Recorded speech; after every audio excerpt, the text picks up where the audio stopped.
The first law of holes is when you're in one, stop digging. Right now, our country is in a hole when it comes to jobs, but the Republican solutions just amount to more digging. The Republican plan is to provide continued tax breaks and special deals for the fossil fuel industries. But while there have been new technological that are now allowing us to access new forms of oil and gas resources, the fact is increased productivity in those 19th century energy industries often comes from eliminating jobs.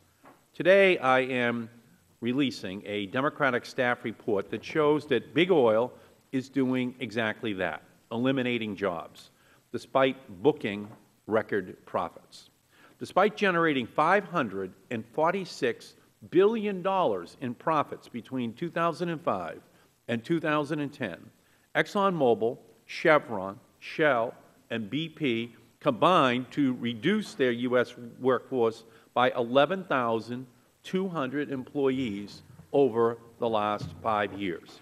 It is a similar story in other fossil fuel industries. This machine that looks like a huge can opener is actually used to mine coal.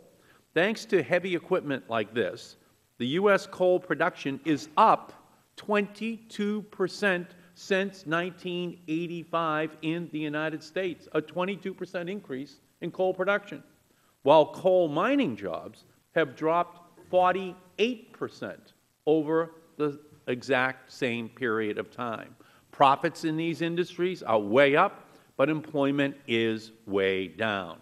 Basing a job strategy on further helping these industries is like throwing money down a hole. Only the taxpayers' money that these industries get doesn't go to filling the jobless hole. It goes to filling executive bonuses and propping up share prices through stock buybacks. In just the last 3 months, the 5 largest oil companies made $36 billion in profits.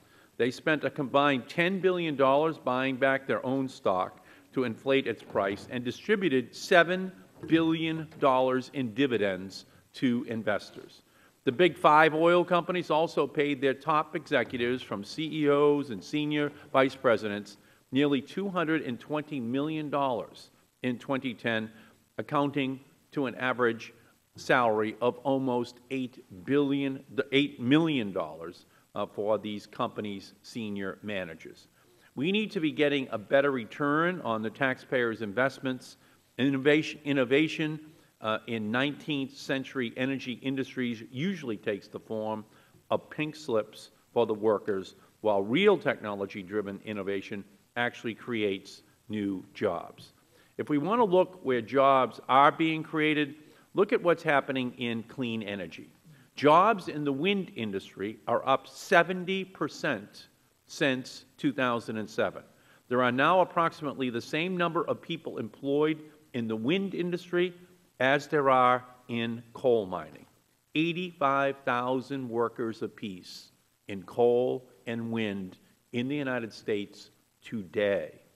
And contrary to some of the recent headlines, jobs in the U.S. solar industry have doubled in just the past year to nearly 100,000 workers. So let's do the inventory. 85,000 people are working in coal, 85,000 people are working in wind, and 100,000 people are working in solar today in the United States. The U.S. solar industry is now a net exporter of technology. Companies like Dow Corning, Applied Materials, and First Solar lead a U.S. solar industry that now runs a trade surplus with China. As we will hear in the address from President Obama tonight, we need to get our 1 million unemployed construction workers back on the job. Investments in clean energy are investments in the basic infrastructure that keeps our national economy moving. There's a greater bang for the buck. Investments in renewable energy create, on average, 3 to 5 times as many jobs as similar investments in fossil fuel energy systems. The Republican job creation platform, based on more deregulation and continued corporate welfare for big oil, the most profitable industry in the world is simply not credible. Propping up 19th century industries with subsidies while kneecapping the high-growth clean energy sector will not lead to more opportunity for American workers, but it will imperil the 2.7 million jobs we presently have in the clean economy.